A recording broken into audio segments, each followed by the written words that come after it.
the Church of the Holy Sepulchre in Jerusalem, there is a stone called the Stone of Unction. And local tradition states that this stone is the one that Jesus' body was laid on when it was prepared for burial. And so when you come into the church, you follow the crowd as you walk past the stone, and some people sprinkle oil on the stone and then wipe the oil with a cloth with the belief that the cloth now contains the same sanctity of the stone. Some people put little children on the stone with the belief that they will receive a blessing from God. But most people simply touch the stone, because what has happened over the years with thousands and thousands and thousands of people touching the stone is that it has become so smooth that you just want to touch it. Now, Monday, we thought about Jairus and the faith that he showed in trusting that Jesus could heal his daughter. And we finished the narrative with Jesus on his way to where Jairus' daughter lay dying. And then we read Mark 5 verse 24. A large crowd followed and pressed around him.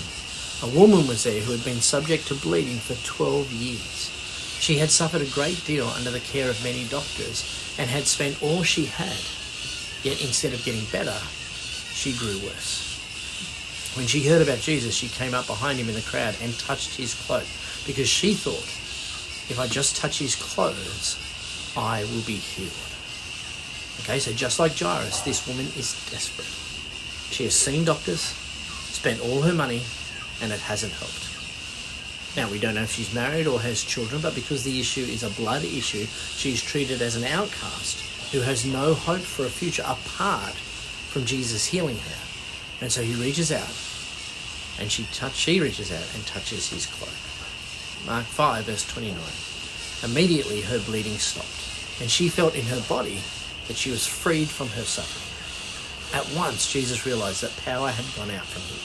He turned around the crowd and asked, "Who touched my clothes?" You see people crowding around you, his disciples answered, and yet you can ask, "Who touched me?" But Jesus kept looking around to see who had done it. Then the woman, knowing what had happened to her, came and fell at his feet, and trembling with fear, told him the whole truth. He said to her, "Daughter, your faith has healed you. Go in peace and be freed from your suffering."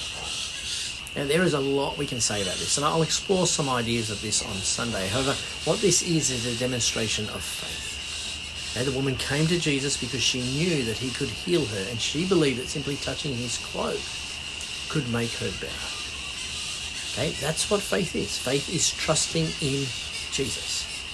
Okay, in the case of the woman, her faith is in Jesus' power to heal her. In our case, our faith is that Jesus' death on the cross is all that we need to have our sins forgiven and to be right with God. Okay, it's not magical. It's not mysterious. Faith is not something far off that only the good people can attain. Faith is simply a matter of placing your trust in Jesus, just as the woman does. And because of that, her sins are forgiven.